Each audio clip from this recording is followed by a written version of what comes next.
아모레퍼시픽 2023년도 1분기 실적을 스로포트 회계로 분석하고 연말까지 매출액을 예측해 보는 내용을 소개하도록 하겠습니다. 매출은 23.7% 감소했고요. 영업이익은 67% 감소했습니다. 그리고 재고 회전율은 0.92전으로 산출이 되는데, 이것은 전체 재고자산의 회전율이고 방금 전에 그 LG 생활건강을 녹화를 했기 때문에 기억이 나는데, LG 생활건강의 그 재고 회전율이 더 높게 나옵니다. 물론 가공비 배부 재고 자산이지만 그 아모레 퍼시픽의 경우에는 이 전체 회전율이라는 차이가 있습니다. 구독, 좋아요는 제게 큰 힘이 되겠고요. 또한 필요하시면 1.5배속을 보시기 바랍니다. 원가회계 손익으로서 매출이 6,074억 원으로서 전년 동기 대비 23.7% 감소했는데, 재고자산을 상대적으로 그렇게 못 줄였습니다. 그나마 0.6% 상승에 그쳤습니다. 매출원가가 좀 적게 증가했으니까 이건 실질적으로 매출원가가 상승했다는 얘기고요. 판매관리비를 14.2% 줄였습니다만은 결과적으로 영업이익은 378억 원으로서 전년도 1000억 원대가 넘는 영업이익에서 무려 67.3%나 하락한 실적으로 결산이 됐습니다. 스로포트 회계로 그 분석한 결과를 말씀드리면, 매출에 비례하는 매출 재료비는 23.4% 감소했습니다. 이 차이가 0.4%인데 원재료 가격이 상승했다고 1차 추론을 해 볼 수 있겠습니다. 스르픈율은 0.1% 하락을 했고요. 마진율이 떨어졌다는 얘기죠. 운영비용은 13.7%를 감소시켰습니다. 그런 결과 워낙 스루풋 금액이 크게 스루풋 금액이 크게 줄어가지고 TOE 생산성은 좀 0.15포인트 떨어졌고요. 영업이익은 374억 원으로서 원가회계 영업이익보다 3억 8,300만 원이 적은 수치입니다. 그 큰 차이가 없는 것은 재고자산의 변동이 크게 없었기 때문이다. 또 이렇게 말씀드릴 수 있겠어요. 그런데 아모레 퍼시픽 경우는 그 연간 사업 보고서 할 때는 재고자산 명세를 공시하는데, 분기 보고서에는 재고자산 명세를 공시를 안 하고 있습니다. 그래서 분석을 위해서 할 수 없이 전체 재고자산을 적용해서 그 분석을 했습니다. 요거를 좀 우선 말씀드릴 수 있겠고요. 딴 데는 그 분기 때도 명세들을 다 대부분 내주는데, 이 분기 때는 뭐 약식을 해도 된다 그런 뭐 기준이 있는지 모르지만은, 이렇게 이 없다는 것은 좀 매우 그 신뢰가 좀 떨어지는 그런 공시 내용이라고 보게 됩니다. 비용의 성격적 분류 내용에서 요런 경우에는 이제 그 기준이 뭔지 모르지만은 그 마이너스 14억이 표시되어 있는데, 이거는 마이너스 표시면은 실질적으로는 재고가 14억 원 증가했다는 얘기가 되겠습니다.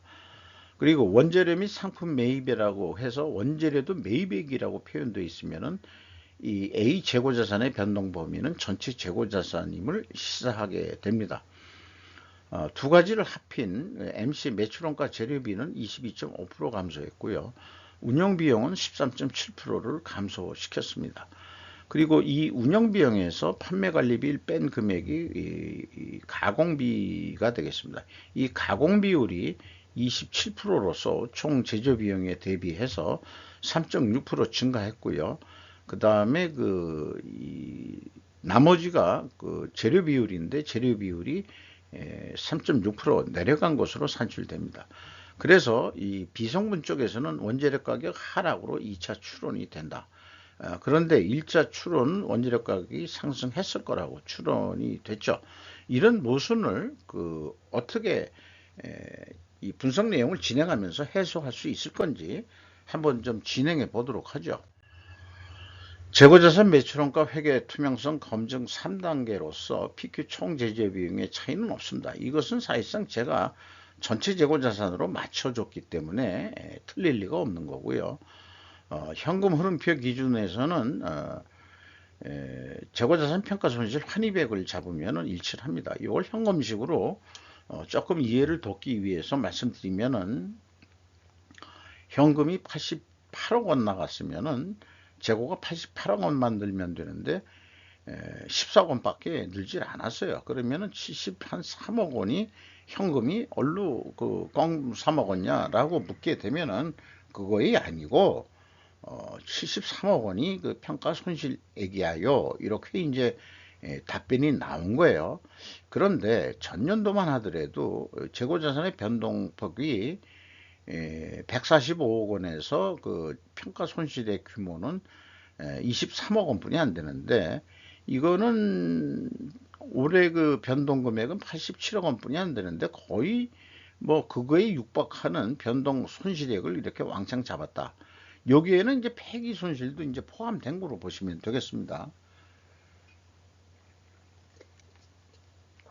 잘 안 팔리니까 제품의 그 유수명 뭐 이런 그 진부화 뭐 이런 것들이 많이 발생이 됐던 거 아닌가 이렇게 생각합니다.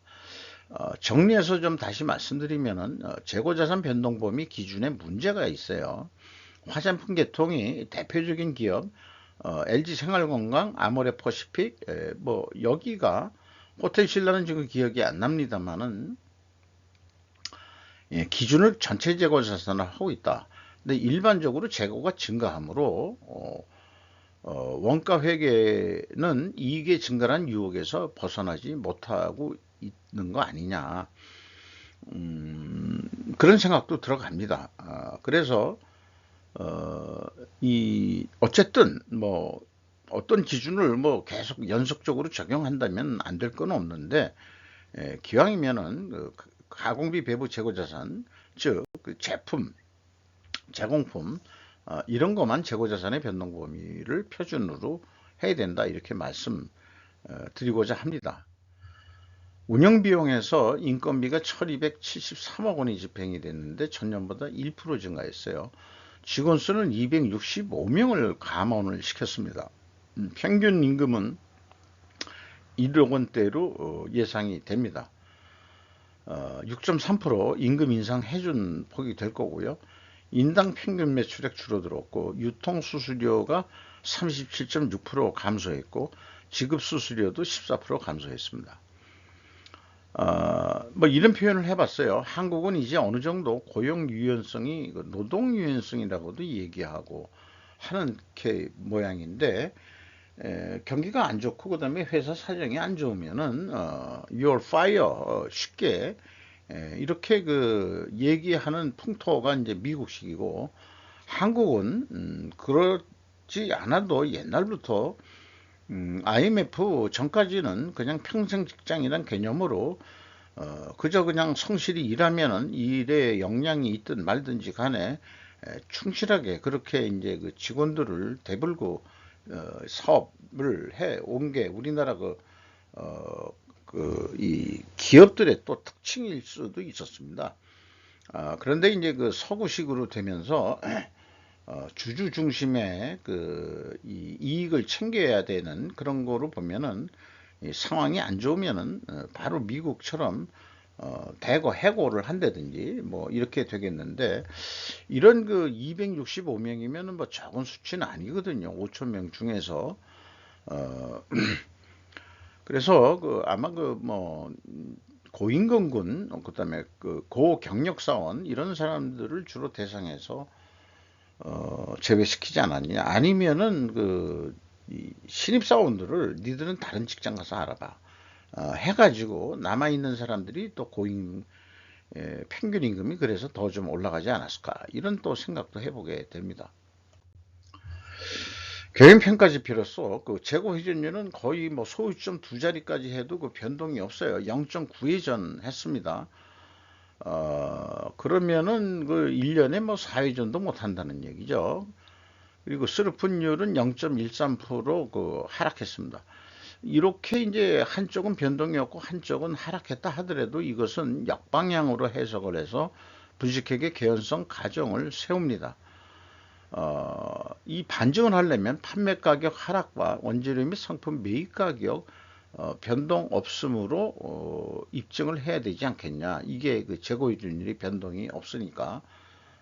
그러나 이렇게 그 추론을 한다 하더라도 1, 2차의 모순은 해소가 아직 안 되죠. 어느 것이 옳은 거냐, 뭐 이렇게 이제 봐야 되는데 조금 더 진행을 해 보도록 하고요. 임금 인상 기준은 TOE 생산성 상승 범위 내이어야 한다는 거 이렇게 좀 얘기할 수 있을 것 같고요.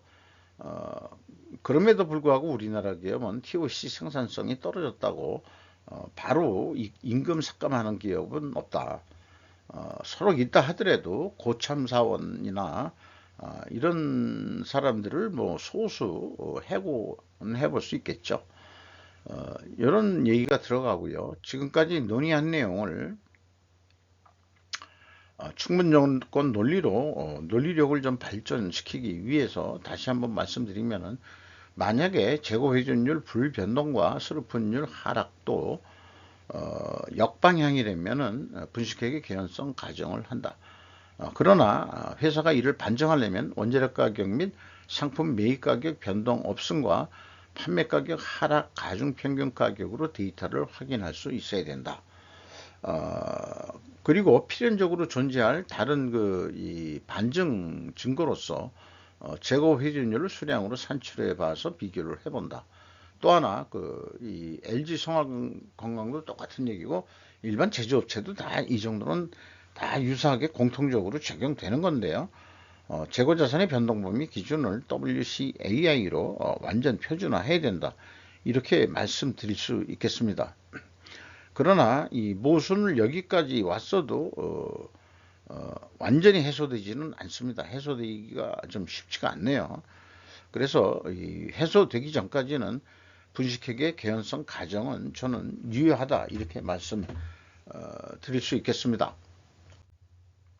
원재료 가격 추이를 보면은 2.7% 하락했어요. 요거를 재료 비율을 곱하면은 아마 그 가격 하락 압력률이 될 수 있겠는데, 제품 가격은 변동이 없습니다. 그래서 정리를 해보면 원재료 매입 가격 변동 없음, 반중 추론은 하락으로 입증되지 않는다. 원재료 가격이 상승했을 거다고 그렇게 됐는데, 그러나 T 손익에서 하락 1추론만 맞는다. 이렇게 좀 말씀드릴 수 있겠고요. 판매 가격 변동 없으면 전년도 원재료 가격 상당 부분을 반영하지 못했다. 작년에 평균만 하더라도 88.7%나 상승을 했거든요.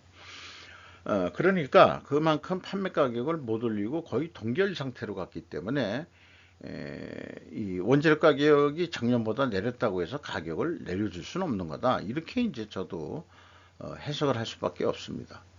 어쨌든 이 추론 모순은 미해결인 내용으로 남아야 될 것 같습니다.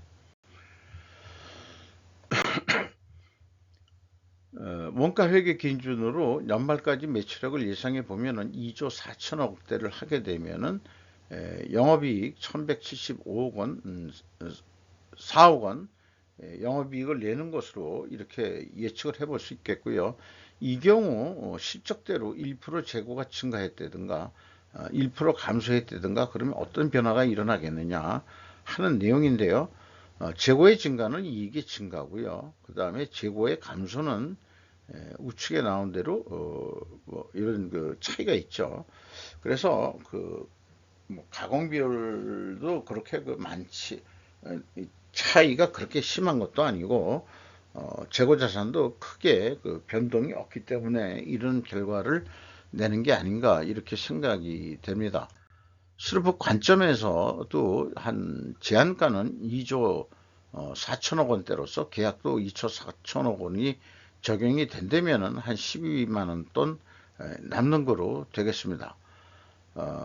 그런데 좀 더 노력을 해보자 그래서 재고 회전율을 3.8회전까지 8% 정도 인간적인 노력으로 하면 되지 않겠냐.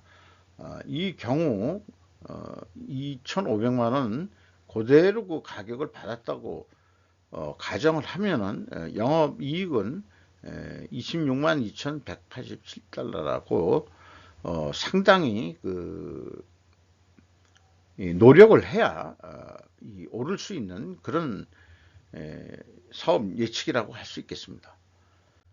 지금까지 말씀드린 내용을 그 3분면으로 아니 4분면으로 이렇게 표시를 해 본 거고요. 주가를 말씀드리면은 11만 6,500원으로서 2021년 말보다 2만 1,000원이 상승했습니다. 장부 가격 대비 그러나 166%로 떨어졌는데 이게 이제 그 뭐 부채 등 그런 거에 영향을 받아가지고 그렇게 됐는 건지 뭐 그런 측면은 없지만 궁극적으로 그 1분기가 하락세니까 다들 미래 가치가 떨어졌다 이렇게 보는 것 같습니다. 아모레퍼시픽 그룹이 38.04% 가지고 있고요. 서경배 씨가 10.06%, 국민연금공단이 7.39%, 외국인이 24.82%, 거의 25%를 가지고 있는데 메릴린치, 모건 스탠리 등이 눈에 띕니다. 이상 마치도록 하겠습니다.